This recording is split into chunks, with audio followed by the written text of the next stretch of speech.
Hey everybody, this is Jacob from Unfortunate Sons, and I'd like to invite you to a new series of videos which is entitled How I Wrote This Song.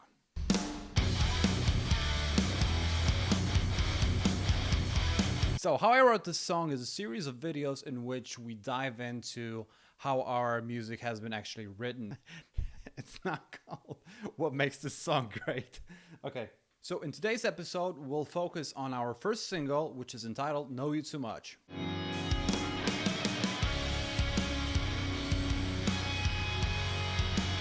Okay, so Unfortunate Sons is a band of mine that I started on New Year's Eve 2018 with the help of my great friend and drummer and current producer, Mike. There wasn't a big of a concept when I was thinking about starting this band. I wasn't like having a particular goal in mind and trying to revive grunge or reintroduce grunge to younger generations. I was just a big fan of grunge music, especially Alice in Chains and Soundgarden, and I just wanted to kind of re-immerse myself in that culture and that music and basically give my own songs a grungier twist. So, Know You Too Much is also our first song that we've released, but also it's the first song that I wrote actually when demoing stuff. So it's kind of special for me to showcase the actual first. Before we start, I would like to make a few disclaimers just to be transparent and set up expectations as low as possible. As you probably already hear, English is not my mother tongue, so be aware of any slip-ups, awkward pronunciation, or just any awkwardness in general. Second of all, I'm also quite new to this video thing, so if you have any feedback, any constructive criticism, then be sure to also leave a comment. I'm definitely looking forward to internalizing that feedback to make sure that I'll be releasing better content. So let's dive into the song. What if I told you that our first song is obviously influenced by the likes of Alice in Chains, Soundgarden, but at the same time there are also influences from far newer bands that don't even fit the grunge alternative rock label, so to speak. So let's see if some of you would figure it out. So that's time for disclaimer number 3. This won't be a very technically structured video in terms of like music theory. I'll try to be as articulate as possible, but at the same time, I do have my limitations in terms of proper music theory knowledge. So let's start with the intro of Know You Too Much.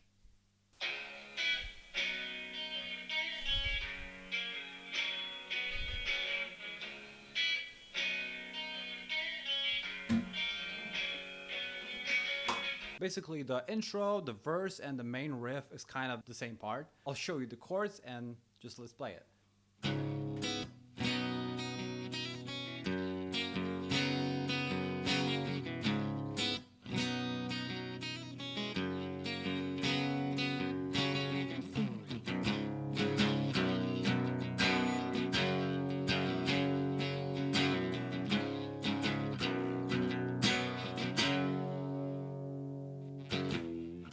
Okay, so basically we have 3 chords, the C sharp minor, the B, let's call it major, but I'm not playing the major third, and then we finish each bar on the F sharp chord. That's basically it in terms of the part in particular, but I do like using different endings to each section. So basically I like to call it the A and B sections. So the A ending would be played,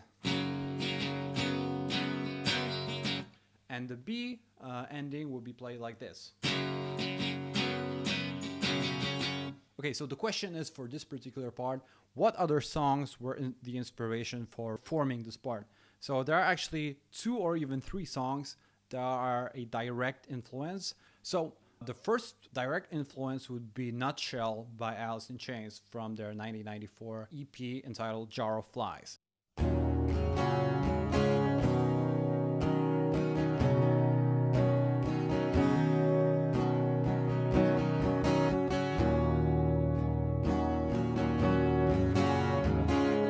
Okay, so if you're wondering why there is a direct correlation between this and Know You Too Much, it's maybe not in the sonic vibe or actually the sound of the guitar, what might have you. It's actually the way that the chords are played.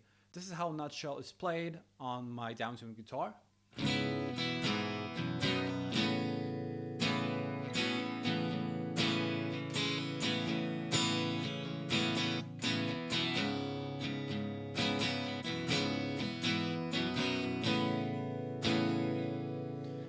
pretty sure you're starting to understand where is the actual influence. So it's actually in the in the first section of the intro. To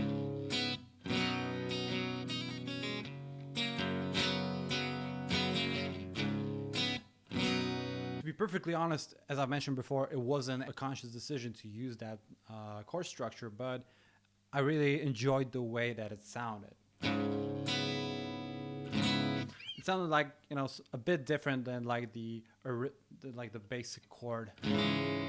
So this is the nutshell part, I like to call it, and then we go to a basic B chord with some legato.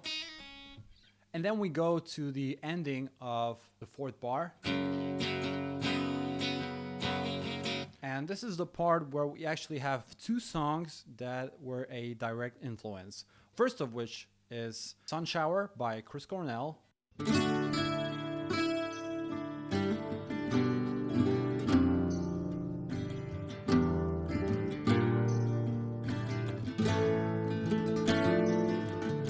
So let's play it on my guitar.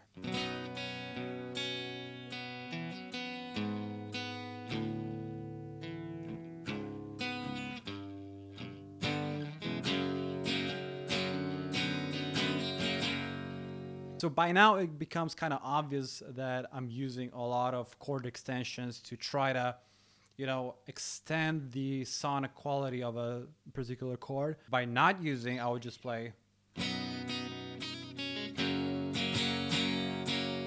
And by adding these two notes, it kind of helps with providing some sort of movement and some sort of change by not doing any radical change like different tempo, different keys, different feels. So as you can hear, the ending of the intro into Sun Shower is played like this. And basically, which is one of my old tricks, is basically simplifying anything complicated. So I decided to just, instead of using two fingers, I decided to use one finger. And I'm pretty sure it makes it a sus chord. And once the second time around, we play will be the fifth. Yeah, I think it's the fifth. Okay, so the second song that is a direct inspiration, but it wasn't also that much of a conscious effort compared to Sun Shower, is Black Hole Sun.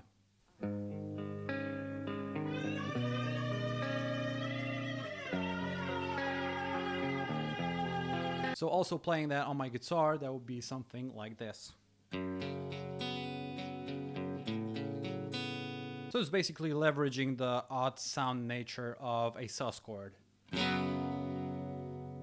So in terms of like the verse, nothing really changes. I just basically enter with my vocals. And between verses, we have a small section of this.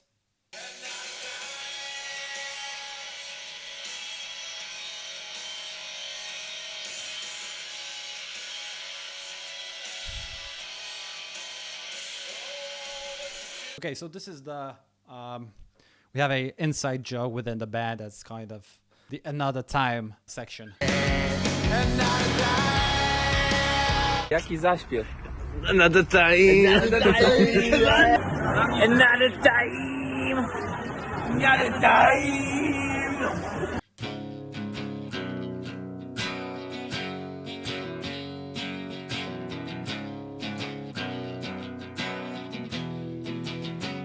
So basically, I just wanted to have some sort of differentiation between these two verses and not introduce a whole new riff that would kind of confuse the listener of, you know, why put a new riff between these two verses.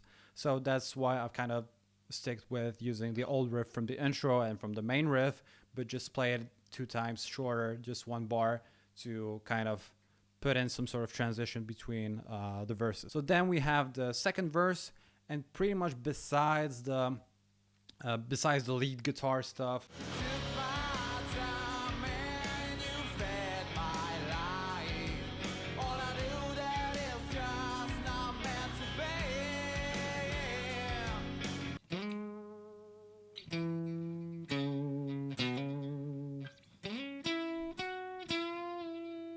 Basically, we have the same structure. The vocals change a bit, but then we go into the bridge.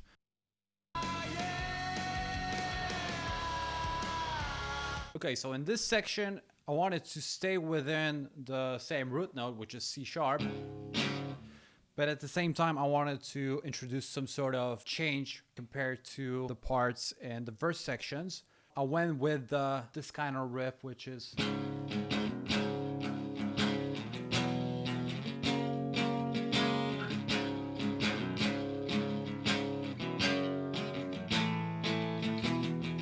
ending A is...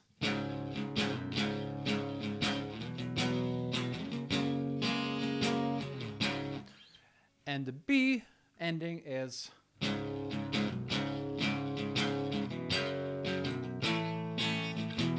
Actually, once I'm describing it, it becomes apparent that there's a C ending, which is played only once.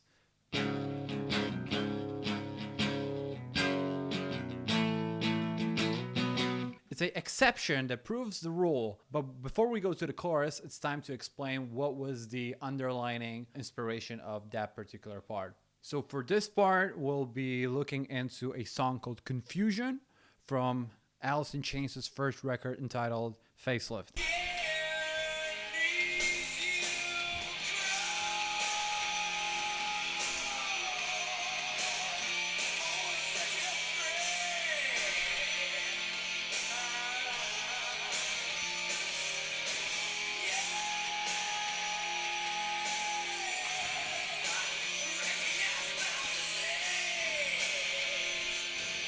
So the reason why I'm instantly laughing and, enjoying that riff and that particular section is that not only the riff is being reused in Know You Too Much, but also kind of in retrospect without having a conscious effort. It's also the vocals, because if we would play directly the section from Know You Too Much, it became apparent that I'm kind of a big of a Lane Staley fan in terms of his vocal deliveries and his capabilities of writing really interesting vocal melodies and the overall attitude of his vocals. So let's hear the newer version, not necessarily the better one.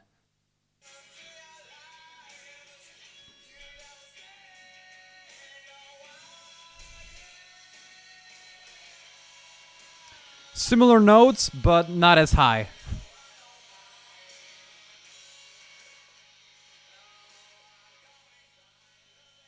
I would say similar notes, but not as high as Lane Staley would sing.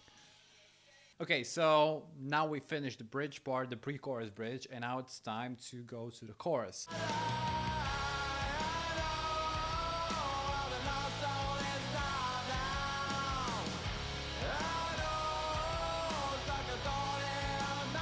So, chorus, Know You Too Much, with the lead up from the bridge.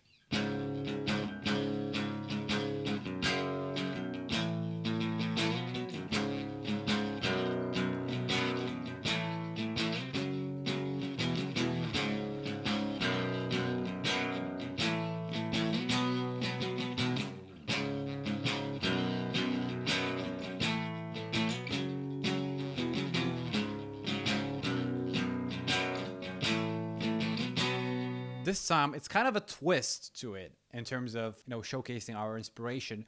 So the underlying inspiration and the song that I've kind of used to introduce this part in particular isn't by Alice in Chains, isn't by Soundgarden, nor it's not by Pearl Jam. It's actually a song by Bring Me the Horizon, which is entitled Blasphemy.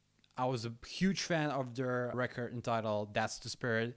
I thought that it's like filled with numerous hooks and awesome melodies. That's why I think kind of listening to it back in 2015 and 16, it kind of stuck in my head that there are so many awesome arrangements there on that record that I definitely recommend listening if you haven't. Here's Blasphemy, and I'll show you how I kind of used that main riff / chorus melody to write the chorus for Know You Too Much. So let's give it a listen.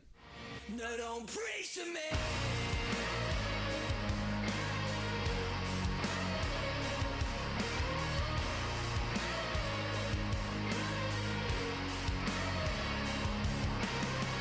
So the first time around, it's a instrumental chorus. It's being repeated throughout the song with the additional vocals, and it's kind of a outro chorus also. So this time I've managed to do my preparation and figure out the proper key that it's played in. So let's play the original part by Bring Me the Horizon.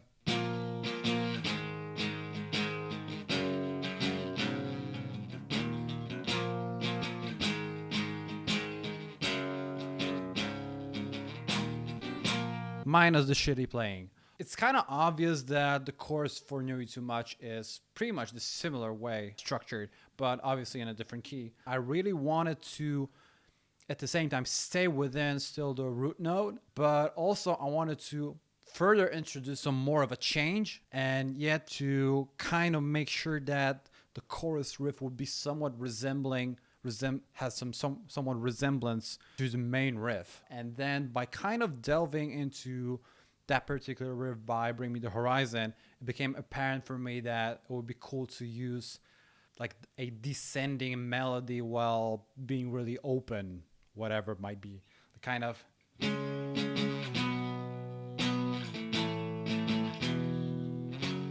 makes you want to sing any sorts of melodies over that, because it's so, melodically, I don't know, welcoming would be the good word, but it makes you want to sing whatever comes to your mind, and you have the exact confidence that whatever you're going to sing will sound really cool. So, and that's kind of where I've wanted to use that riff to make sure that whatever I'm going to sing, whatever I'm going to try to figure out to sing in the chorus will have the proper, circumstances musically. I just wanted to set up myself vocally to have as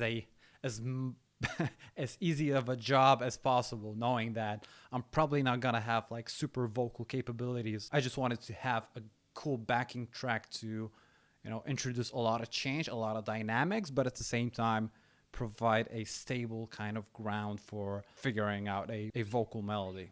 Yeah, that's pretty much the chorus. I wouldn't say that was a big breakthrough for me to create the vocal line.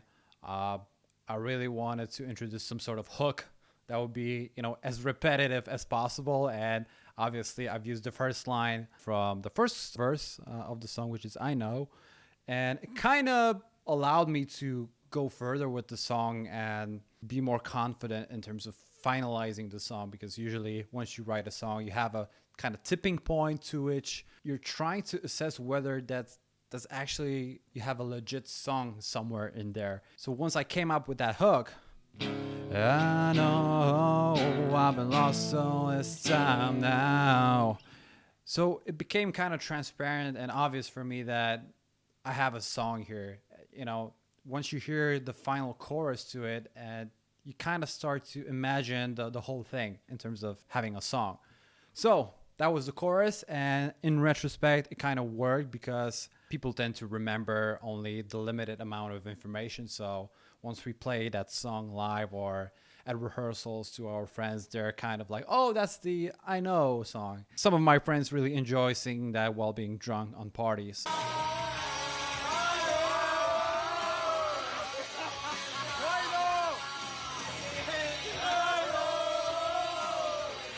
So yeah, I think it kind of worked. So let's go to the post-chorus bridge. So basically the bridge after the first chorus.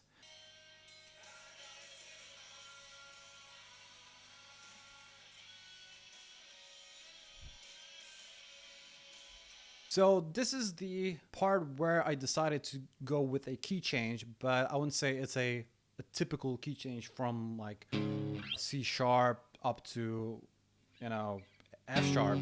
From what I understand, it's not even a key change. It's basically going to a different chord within that root note and root tonality. Once we finish the chorus with a B,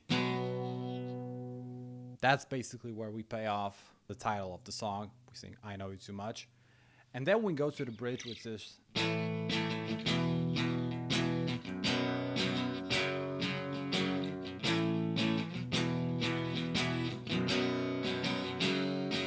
the thing that I like the most about that part is kind of economic approach to writing and trying to make sure that if I use some parts previously during the previous parts of the song, try to figure out also if it's possible to reuse them but in a different context. And what I'm talking about is the lead guitar part, which is used in the intro.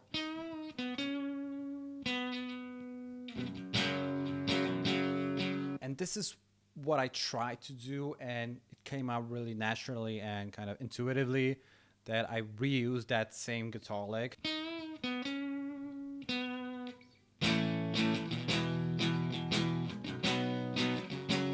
As you can hear on the original.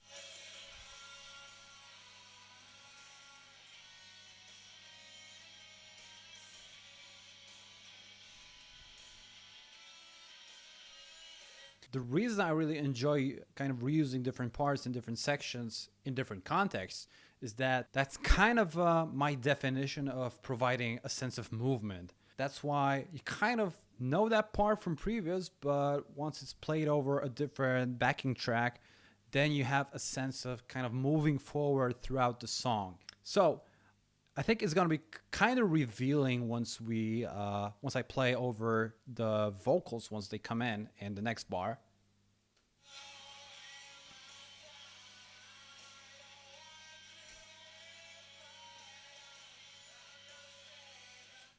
Are there any Grand Theft Auto fans, especially San Andreas? So you probably already know what I'm talking about. This is the original that influenced this part.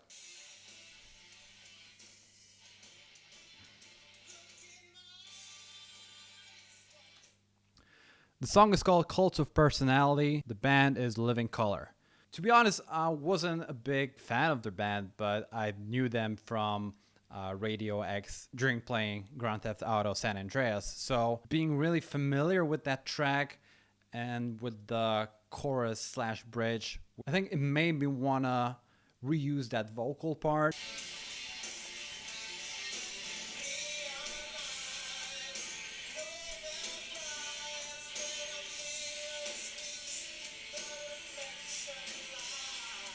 So it's pretty much the same vocal arrangement, but the instrumental kind of changes towards some other chords, which I have completely no idea what they are. So that part kind of made me think that, okay, once I have this settled, and regardless of its originality or lack thereof, I'm really close to finishing the song, because usually once I'm after the first chorus and then I have some sort of bridge to go probably to a guitar solo or another chorus, it's pretty much the 80% of a total arrangement. So once I finalize that bridge, kind of borrowed from the guys from Living Color. So let's directly play the vocals once they come in and kind of mimicking the part from Cult of Personality.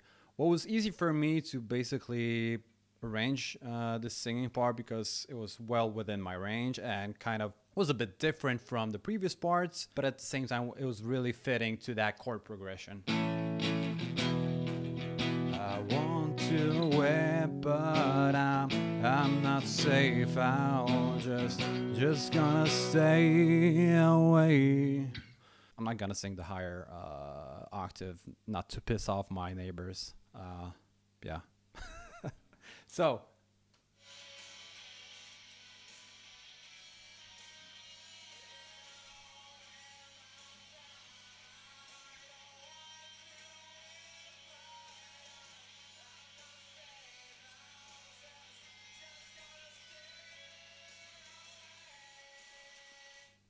Yeah, and we're out of the bridge, so to speak.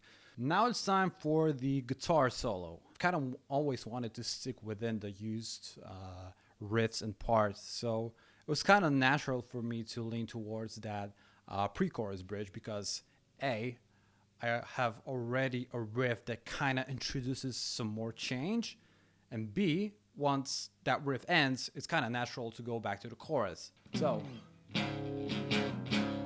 So once I decided to use that riff, then I started to play a billion types of solos. My aforementioned friend, our drummer, producer, Mike, I think he had quite a job in, copying and pasting and gluing some of the solo takes. I'll just play back the solo part and we'll not attempt to recreate the solo on the acoustic, as a sort of a staple to how Mike's editing and producing is a really great job.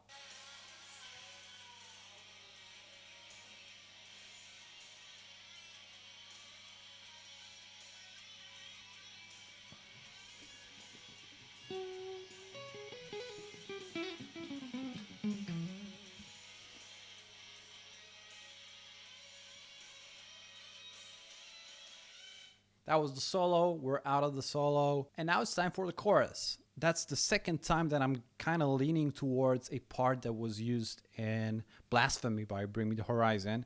I really enjoyed their kind of mellowed down version of the chorus.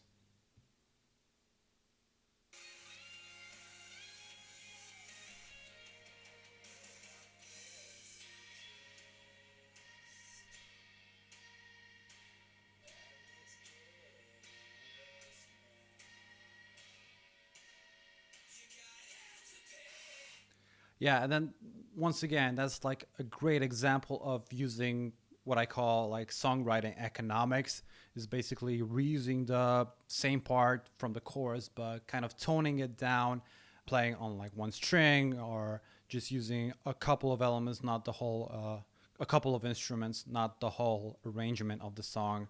And the guitar playing just one note per bar, and the kick drum really kind of both tones the things down, like the volume and the excitement goes a bit lower, but at the same time singing the chorus one octave lower kind of reintroduces you the chorus, but at the same time you know that the whole thing, the big thing, the loud thing, the loud chorus is incoming, and it kind of really helps to build the excitement just by reusing the same part but in a different context.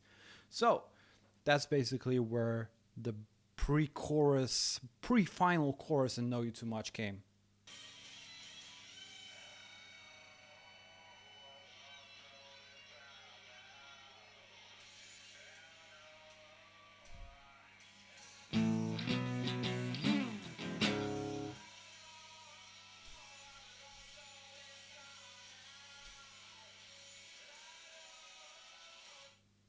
So yeah, so basically that's the same kind of pattern of playing chords and using the kick drum to kind of give some more momentum and like enhance the rhythmic kind of quality. So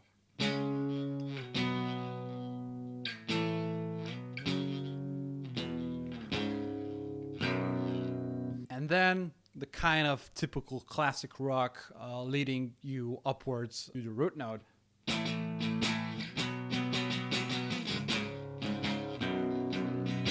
And we're back into the chorus. So pretty much the last chorus is the same kind of, riffs and rhythm section, minus some slight changes in the vocal delivery. Me being overconfident in the studio and trying to nail these super high notes. And yeah, the last part that deserves some kind of recognition or me talking about it is the outro. So the outro is basically the chorus played over and over and over again, but with the use of the fade out, which really helps to emphasize the repetitive nature of those lyrics and those chorus lyrics, which is I know, and it really helps to more underline the characteristic of that song. If I were to summarize that song in one vocal hook, that is basically I know. So let's play the outro, and yeah, that's basically it. What I really enjoy in having these sort of classic rock outros is using that as an opportunity to like play another solo which has no end. Basically, once you have a fade out, you can play whatever you like just over and over again. And this is the thing that I really enjoy, is that once you have that final chorus and that solo played over the chorus melody, it kind of gives you like the final, I don't know, the final thing, that you actually know that this is the final part of the song, and it's like the grand finale. Yeah, this is what I like to say. So let's play the grand finale of our first single, Know You Too Much.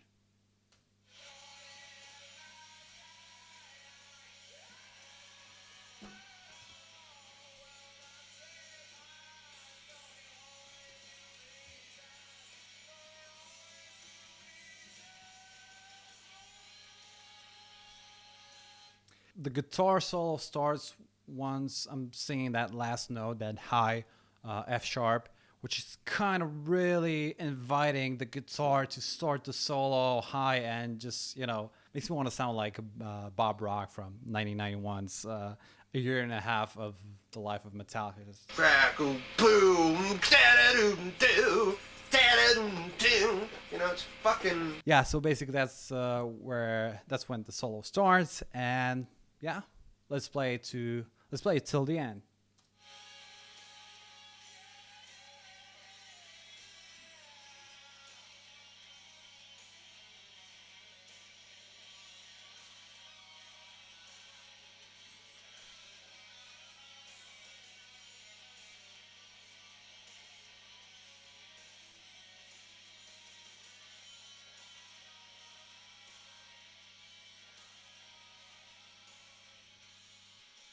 And this is what I really like in fade out outros. If you have the right idea, you have a really powerful tool to kind of reel the listener in and kind of summarize the song in one or a couple of particular licks or melodies. And it instantly makes you kind of recognize the song and build this kind of repetitive pattern in your head, because it has been repeated so much throughout the intro and throughout the other parts of the song that it kind of like it gets stuck in your head. That was a really fun experience kind of for me, also revisiting that song. And from a songwriter's perspective, it was a really important song for us in terms of forming a band. Kuba, our lead guitarist, once he heard the demo, he was like, dude, can I join your band? I would like to play these songs. They're really cool and stuff like that. Which was like the first time for me ever to, have a guitar player basically self-invite him to the band. It's like, usually all of you musicians know the trouble and the heartache involved with forming a band. And it was like a really odd situation for me to being in the opposite side of basically people asking to join my band, which was really awesome.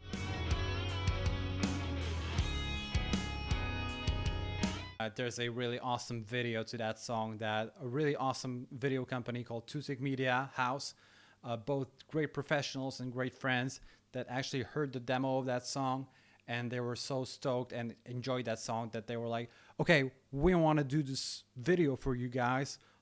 Don't worry about the budget side of it, the costing side of it. We'll figure something out. And, we just enjoyed the song so much that we want to make it happen. So if you haven't saw the video yet, then be sure to go to the link from the cards in the video. That's all for today. That was No You Too Much, episode 1 of How I Wrote the Song. If you enjoyed that video, then